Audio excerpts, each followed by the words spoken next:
ជម្រាបសួរអ្នកគ្នាខ្ញុំខាន់ស៊ីថ្ងៃនេះផងដែរយើងមកបន្តអេពីសូត One Piece របស់យើងបន្តទៀតបន្តពីវីដេអូលើកមុន Luffy បានហត់ទៅរងគ្រាប់កាភ្លើងទៅឲ្យ Zoro ហើយនិង Kobe ហើយ Luffy ក៏បានបកគោលដាវទៅឲ្យ Zoro ហើយសួរ Zoro ថាចង់ប្រយុទ្ធជាមួយនឹងគាត់គឺជារឿងខុសច្បាប់ឬក៏ចង់ឲ្យពួក Marine សម្លាប់ចោលនៅពេលហ្នឹងដែរ Zoro ឡើងខ្វល់រឿងខុសច្បាប់មិនខុសច្បាប់អីទៀតហើយសំខាន់ឲ្យតែគាត់មានជីវិតរស់នៅបន្តទៀតដើម្បីអាចក្លាយជាអ្នកគុណដាវដែលខ្លាំងជាងគេនៅលើពិភពលោកនិយាយអញ្ចឹង Zoro មានន័យថាគាត់ព្រមចូលរួមក្រុម Pirate ជាមួយនឹង Luffy ហើយនិយាយពី Morgan វិញពេលដែលឃើញក្រុមកំភ្លើងធ្វើអី Luffy មិនកើតគាត់ក៏បានបញ្ជាឲ្យកង Marine ប្រើដាវដើម្បីសម្លាប់ Luffy វិញតែ Zoro បានយកខ្លួនទៅទប់វិញម្ដងហើយ Zoro ក៏បាននិយាយគំរាមទៅកាន់ពួក Marine ថាបន្តិចទៀតគាត់នឹងសម្លាប់ពួកគេចោលនិយាយពីថាម្នាក់ភ័យដល់កពេលនោះ Luffy ហើយនិង Zoro ក៏បានរួមគ្នាចាត់ការពួក Marine ឲ្យដកថយហើយ Luffy ក៏បានរត់ទៅយ៉ាងលឿនដើម្បីវាយដូរជាមួយនឹង Morgan ផងដែរនៅក្នុងការវាយគ្នារបស់ Luffy ជាមួយនឹង Morgan នោះគឺជាមនុស្សដែលគេខ្លាចរអាគ្រប់គ្នានោះ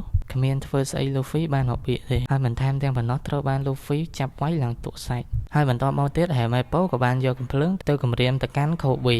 ហើយ Kobe ក៏ក្លាហានណាស់ដែរមិនឲ្យ Luffy រវីរវល់ជាមួយនឹងគាត់នោះទេនៅពេលហ្នឹងដែរ Luffy ក៏ខ្វល់ដែរក៏បានវាយ Helmeppo មកដៃពីចម្ងាយហើយ Morgan ក៏បានងើបឡើងវិញក៏ឆ្លៀតឱកាសរកកាប់ Luffy ពីក្រោយ Zoro ក៏បានស្ទុះវឹបទៅកាប់ Morgan ដេកស្អាតម្នាក់ទៀតទៅបន្ទាប់ពី Zoro ហើយនិង Luffy ចាត់ការឪពុកកូនពីរនាក់នឹងដេកស្អាតបាត់ហើយបែរជាកង Marine សប្បាយចិត្តទៅវិញតាមពិតទៅពួកគេមិនចង់ធ្វើការនៅក្រោមមេដែលចិត្តអាក្រក់ដូចជា Morgan ហ្នឹងទេហើយបន្ទាប់ពីហ្នឹង Zoro ក៏បានដូរព្រោះដោយសារតែគាត់ឃ្លានពេកហើយពួកគេក៏បាននាំគ្នាទៅញ៉ាំអីនៅហាងរបស់ម៉ាក់ Rika ហើយម៉ាក់របស់ Rika ក៏បានធ្វើម្ហូបឆ្ងាញ់ៗដើម្បីទទួលពួកគេដើម្បីជាការអរគុណទៅដល់ Luffy និង Zoro ដែលបានជួយរំដោះភូមិហ្នឹងពីជនកំណែក Morgan ហើយ Rika ក៏បានសួរ Luffy ថាចេញពីកន្លែងហ្នឹងចង់ទៅណាហើយ Luffy ក៏បាននិយាយថាចេញពីកន្លែងហ្នឹងគាត់ទៅតំបន់ Grand Line គ្រាន់តែលើអញ្ចឹង Kobe ភ័យជំនួសទោះបីគាត់មិនទៅជាមួយពួកគេក៏ដោយហើយ Kobe ក៏បានបន្តនិយាយថាតំបន់ Grand Line ហ្នឹងគឺជាតំបន់នោះគឺជាកន្លែងតំបន់ដែលបញ្ចុះសាកសព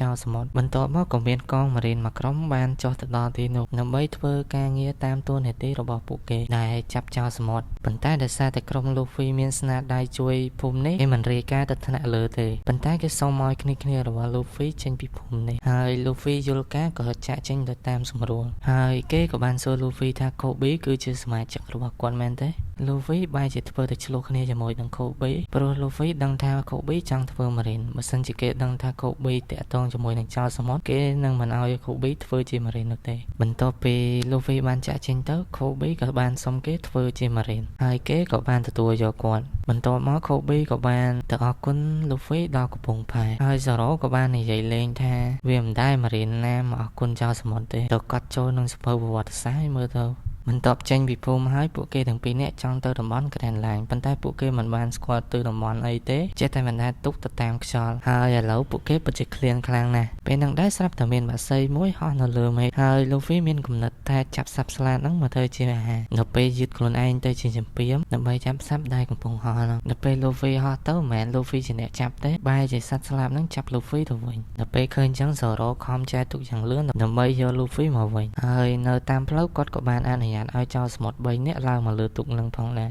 ប៉ុន្តែដល់ពេលបានឡើងលើទូកហើយបែរជាចង់ប្លន់ Zoro ទៅវិញពេលហើយមានណា Zoro វាយឡើងទូកហើយក៏បានប្រើឲ្យចោលសមុទ្រ3នាក់ចែវទូកវិញម្ដងហើយចោលសមុទ្រមួយទៀតក៏បាននិយាយថាគាត់គឺជាកូនចៅរបស់បាគីហើយបាគីនឹងតែងខ្លួនដូចជាទួលល្ខោនចឹងហើយបាគីនឹងក៏ធ្លាប់ញ៉ាំផ្លែឈើពិសេសមួយផងដែរបន្តមកទៀតសាច់រឿងយើងក៏បានឲ្យកាត់ឲ្យឃើញថាមាននារីសក់ពណ៌ទឹកក្រូចម្នាក់ដែលនៅក្នុងដៃរបស់នាងកំពុងតែរត់កាន់ផែនទីមួយហើយក៏មានកូនចៅរបស់បាគីជាច្រើនដែលកំពុងរត់តាមនាងដើម្បីយកផែនទីទៅវិញឥឡូវយើងបែរមកមើលឡែងជ្រុំរបស់បាគីវិញកូនចៅរបស់បាគីបានឃើញសត្វស្លាបពណ៌ Luffy ហើយបាគីក៏បានប្រើឲ្យគេបាញ់សត្វស្លាបនោះធ្លាក់ចុះប៉ុន្តែវាគ្មានត្រូវសត្វស្លាបនោះណាវាបែរជាត្រូវ Luffy ទៅវិញហើយបន្ទាប់ពី Luffy ធ្លាក់ដល់ដីនារីសក់ពណ៌ទឹកក្រូចហ្នឹងក៏បានហៅ Luffy ថាមេហើយនាងក៏បានរត់ចាក់ចេញទៅហើយកូនចៅរបស់បាគីប្រហែលអ្នកហ្នឹងស្មានតែ Luffy ជាមេរបស់នាងហើយពួកគេក៏បានវាយប្រហារទៅលើ Luffy ហើយបន្ទាប់មកមានណា Luffy ឲ្យ3អ្នកហ្នឹងស្គាល់ថ្នាំខ្លាំងតែម្ដង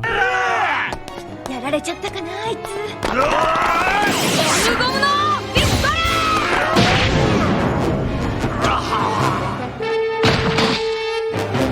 ហើយបន្ ទាប់មកនារីម្នាក់ហ្នឹងក៏បានមកជួបលូវីវិញហើយនាងក៏បាននិយាយប្រាប់លូវីថានាងមានឈ្មោះថាណាមីហើយនាងឃើញលូវីខ្លាំងនាងក៏ចង់ប្រវល់លូវីធ្វើការងារជាមួយគ្នាតែដោយសារតែលូវីក្លៀនខ្លាំងពេកគាត់គ្មានអារម្មណ៍និយាយរឿងការងារស្អីទេហើយបន្តមកទៀតណាមីក៏បាននាំលូវីទៅផ្ទះកន្លែងដែលនាងស្នាក់នៅបណ្ដោះអាសន្នហើយនាងក៏បាននិយាយប្រាប់លូវីថានាងត្រូវការប្រាក់ចំនួន1លានបឺរីហើយលូវីសួរថាត្រូវការច្រើនមែនហើយនាងក៏បានប្រាប់លូវីថានាងត្រូវការប្រាក់ដើម្បីធ្វើអ្វីទេប៉ុន្តែនាងគ្រាន់តែចង់ឲ្យលូវីការពារនាងព្រោះនាងមានផែនទីចូលទៅក្នុងតំបន់ Grand Line ហើយណាមីប្រកែមើលទិសដៅខ្លាំងណាស់ដល់ពេលលើចឹងលូវីក៏បានប្រវល់នាងចូលក្រុមរបស់គាត់ហើយតាំងពីដើមមកណាមីពិតជាស្អប់ក្រុមចៅសមុទ្រណាហើយនាងដើរលួចទ្រព្យសម្បត្តិតែពីក្រុមចៅសមុទ្រនោះទេហើយនាងក៏ព្រមធ្វើជាចូលរួមក្រុមរបស់លូវីប៉ុន្តែនាងចង់ឲ្យលូវីធ្វើការងារមួយសិនហើយការងារមួយនោះណាមីបានឲ្យលូវីសម្ដែងធ្វើជាមេរបស់នាងដើម្បីទៅជួបបាគីហើយបន្ទាប់មកនាងក៏បានហុចផែនទីទៅឲ្យបាគីវិញហើយនាងបាននិយាយថាគ្រាន់តែធ្វើតាមមេរបស់នាងនោះទេប៉ុន្តែឥឡូវនេះនាងបានក្បត់មេរបស់នាងហើយព្រោះនាងចង់ចូលក្រុមជាមួយនឹងបាគីប៉ុន្តែគោលបំណងរបស់ណាមីគ្រាន់តែចង់មានឱកាសលួចទ្រព្យសម្បត្តិរបស់បាគីតែប៉ុណ្ណោះបន្ទាប់មកបាគីក៏បានប្រកាសប្រាប់ឲ្យកូនចៅរបស់គាត់ធ្វើពិធីជប់លៀងមួយដើម្បីអបអរសមាជិកថ្មីពេលនោះដែរពួកគេផឹកស៊ីយ៉ាងសប្បាយរីករាយខ្លាំងណាស់ហើយដើម្បីឲ្យកម្មវិធីរបស់ពួកគេកាន់តែទឹកកធមបាគីក៏បានបញ្ជាកូនចៅរបស់គាត់យកកំភ្លើងធំយកមកបាញ់ផ្ទះប្រជាជនអស់ជាច្រើនខ្នងហើយណាមីឃើញចឹងពិតជាស្លុតចិត្តខ្លាំងណាស់ហើយបន្ទាប់ពីបាញ់ផ្ទះប្រជាជនអស់ជាច្រើនខ្នងបាគីក៏បាននិយាយថាគាត់នឹងធ្វើជាស្ដេចនៅតំបន់ Grand Line គ្រាន់តែលើអញ្ចឹងលូហ្វីបានប្រកែកចាច់ហើយគាត់បាននិយាយថាគាត់បានសមជាស្ដេចនៅក្នុងតំបន់ Grand Line ហើយគាត់ក៏មិនរវល់ជាមួយនឹងសម្ដីរបស់លូហ្វីដែរហើយបាគីក៏បានប្រើឲ្យណាមីអុជកំភ្លើងហ្នឹងដើម្បីសម្លាប់លូហ្វីហើយណាមីពិតជាប្រវាក់ចិត្តខ្លាំងមែនតើបើសិនជាគាត់មិនសម្លាប់លូហ្វីទេនោះគេនឹងសម្លាប់គាត់ដោយសារតែណាមីគិតច្រើនពេកកូនចៅរបស់បាគីក៏បានទាញកញ្ឆក់យកឈើខូពីដៃរបស់នាងហើយក៏បានអុជកំភ្លើងនោះឲ្យឆេះទៅ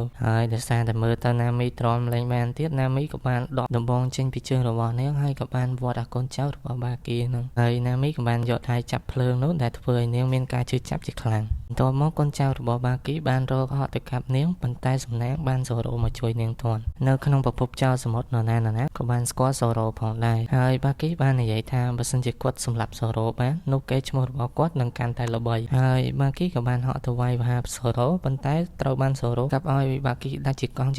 ឃើញអញ្ចឹងហើយកូនចៅរបស់បាគីបែរជានាំគ្នាសើចទៅវិញធ្វើឲ្យសូរ៉ូមានការងើយឆ្ងល់ជាខ្លាំងហើយស្រាប់តែនៅសុកហើយជាមានដាវមួយចាក់គាត់ធ្លុះពីក្រោយរហូតមកដល់មុខហើយអ្នកដែលចាក់គាត់នោះគឺជាដៃរបស់បាគីនឹងធ្លាប់បានញ៉ាំផ្លែឈើពិសេសម្យ៉ាងដែរដូចលូវីអញ្ចឹងដែលឈ្មោះរបស់វាមានឈ្មោះថាឆប់ហើយផ្លែឈើហ្នឹងមានសមត្ថភាពពិសេសដែលធ្វើឲ្យបាគីបានបំបែកខ្លួនឯងជាកង់ហើយក៏អាចបញ្ជាបានពីចម្ងាយទៀតផងអញ្ចឹងហើយមានន័យថាដាវរបស់សូរ៉ូធ្វើឲ្យបាគីមិនបានទេ